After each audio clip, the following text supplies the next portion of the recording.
أعوذ بالله من الشيطان الرجيم. بسم الله الرحمن الرحيم.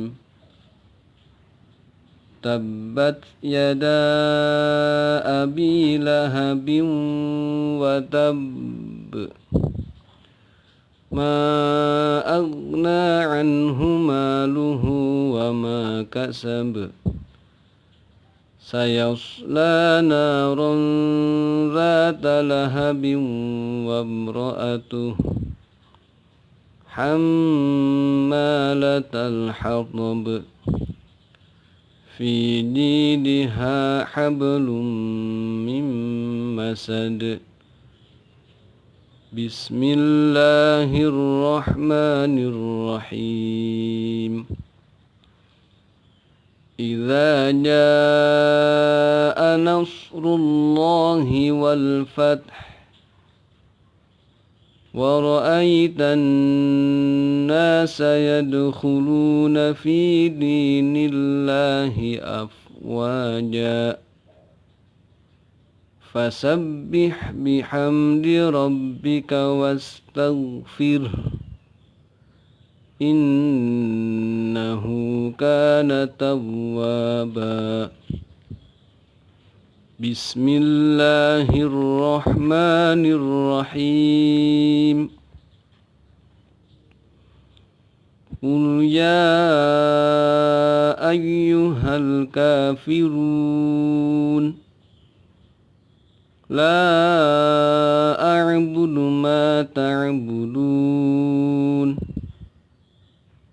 ولا أنتم عابدون ما أعبد ولا أنا عابد ما عبدتم ولا أنتم عابدون ما أعبد لكم دينكم ولي دين. بسم الله الرحمن الرحيم.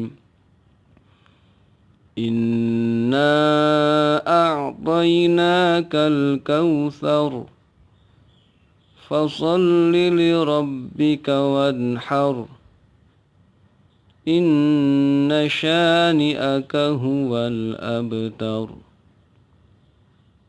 بسم الله الرحمن الرحيم.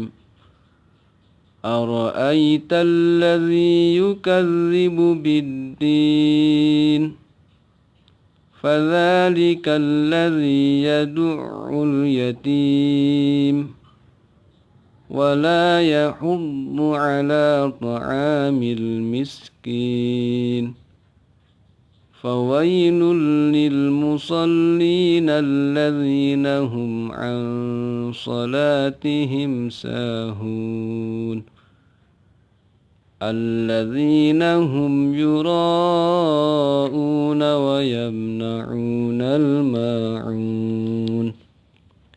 Sadaqallahul azim. Baiklah anak-anakku sekalian, siswa-siswi SMP Kosgoro, kita bahas beberapa tekanan tajwid praktis pada ayat-ayat yang sudah kita baca tadi. Silakan dilihat kembali surah Al-Lahab. Yang pertama yaitu mad jaiz munfasil pada kata yada. Tabbat yada, menurut riwayat Imam Hafs dibaca 2 atau 2,5 alif, 2 harokat atau 5 harokat. Jadi 1 alif itu artinya 2 harokat. Jadi kalau 2 berarti 4 harokat. Kalau setengah alif berarti 1 harokat. Kemudian di akhir kalimat watabba, seperti yang pernah disinggung, ini adalah qalqalah yang harus diperhatikan, berbeda dengan yang lain karena ada tasydid di atas huruf ba, jadi agak ditekan. watab, tabbat yada abi lahabin watab. Nah, jadi ditahan dulu. Berbeda dengan ayat berikutnya, ma aghna anhu maluhu wa ma kasab. Nah, silakan dilihat pada kata kasab, kalimat kasab itu tidak ada tasdidnya, jadi memantulnya pun langsung kasab, beda dengan tadi watab. Kemudian ma agna itu sama dengan yada, yaitu mad jaiz munfasil. Baik, begitupun pada ayat-ayat berikutnya karena tidak ada tasydid pada akhir ayat, sayasla narun dzata lahabin wa imra'atuh. Ini sunnah untuk disambung atau lebih bagus disambung bacanya. Kemudian hammalatal hatab fi jidha hablum mim masad. Ya, jadi langsung pada surah An-Nasr, yaitu pada kata idza jaa, itu yang disebut dengan mad wajib muttasil. Mad artinya panjang, wajib itu harus, muttasil itu dalam satu kata harus panjang dibacanya.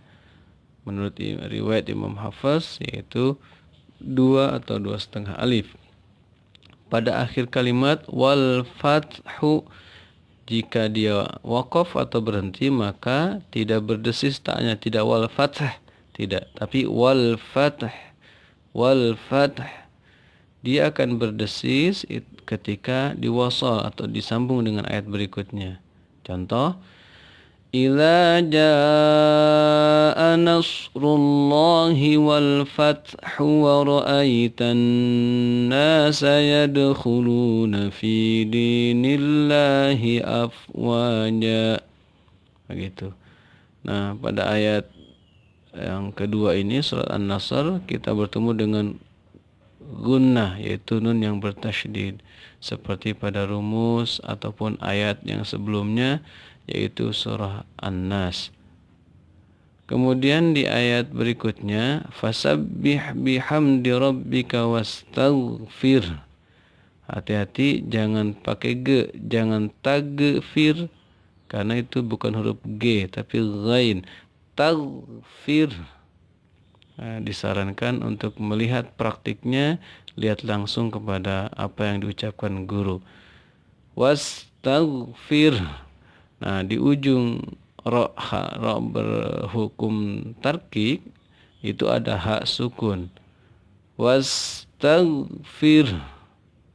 Beda dengan kalimat wastaghfir. Nah, bisa dirasakan perbedaannya. Yang betul adalah wastaghfir innahu kana tawwaba. Nah, kita bertemu dengan lagi gunnah musyaddadah atau nun bertasydid, dan yang terakhir adalah mad iwad tawwaba.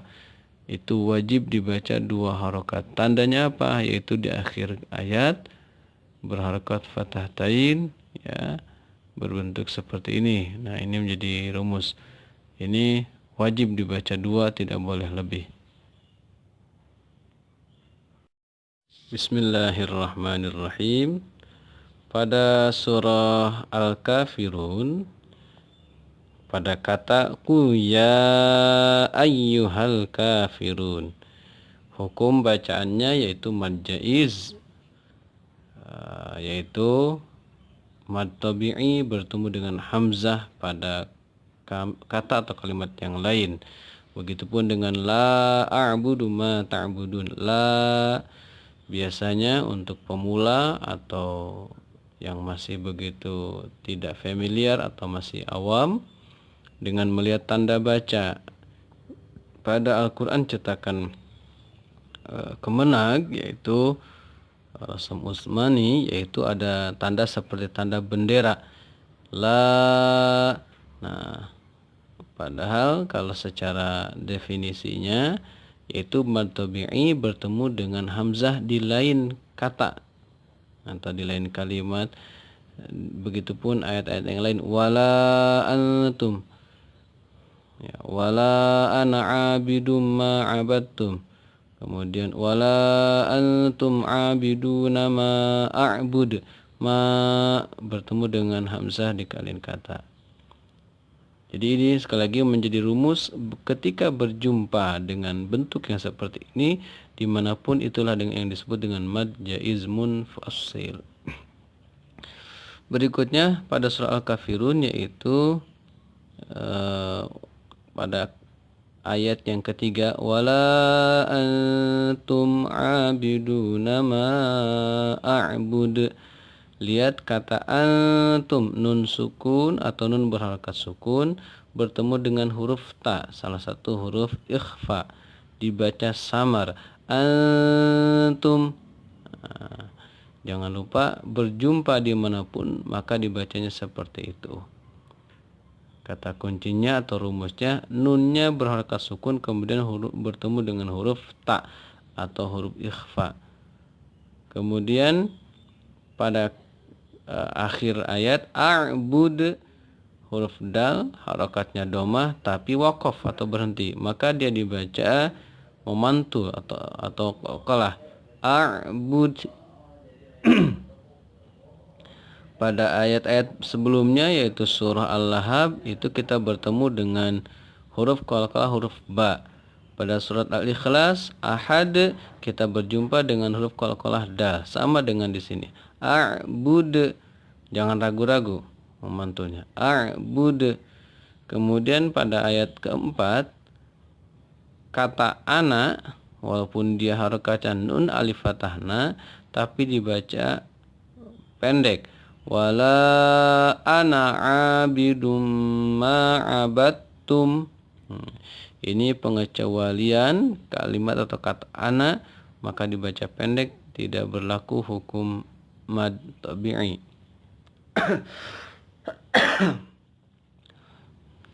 Kemudian kita beralih ke surah Al-Kautsar, sementara tidak dikupas secara dalam ya di ayat-ayat sebelumnya. Nanti insya Allah kita berjumpa lagi di ayat-ayat yang lain.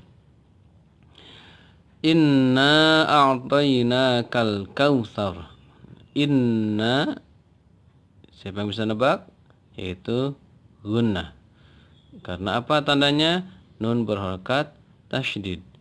Kemudian na dibaca panjang karena bertemu dengan hamzah di lain kata yaitu mad jaiz. Ilmu berikutnya yaitu kautsar. Ro di ujung ayat saur itu harokatnya fathah, tapi dia waqaf. Maka inilah salah satu contoh ro yang dibaca tafkhim, namanya tebal. Sekali lagi, ro yang dibaca tafkhim atau tebal. Kautsar, kautsar. Itu. Begitupun ayat yang berikutnya, wanhar. Harokatnya sukun tapi sebelumnya ada harokat fathah. Itu pun sama contoh dari ro yang dibaca tafkhim atau tebal. Dan di ayat terakhir huwal abtar, sama dibaca tebal. Pada ayat atau surat berikutnya yaitu surah Al-Ma'un. Ini saya pikir tidak terlalu panjang dibahas. Hanya pada ayat keempat dan kelima itu kebiasaan diwasal atau disambung. Fawailul lil musallin alladzina hum an salatihim sahun. Pada ayat kelima ini alladzina hum an salatihim sahun. Kita berjumpa dengan nun berharakat sukun. Dia bertemu dengan huruf ikhfa selain ta, yang sementara kita ketahui kemarin ta, ya. Maka sekarang nun sukun bertemu dengan huruf sod. Huruf sod itu termasuk huruf ikhfa, jadi dibaca samar, an salatihim. Kemudian pada ayat berikutnya yaitu alladzina hum yuraun. Ra ada tanda benderanya seperti simbol bendera, ya, itu mad wajib muttasil Seperti pada surah An-Nasr, idza jaa nasrullahi wal fath, dibaca wajib 2 atau 2,5 alif. Shadaqallahul azim. Sampai di situ dulu, kita akan bersambung ke surah Al-Quraisy dan seterusnya.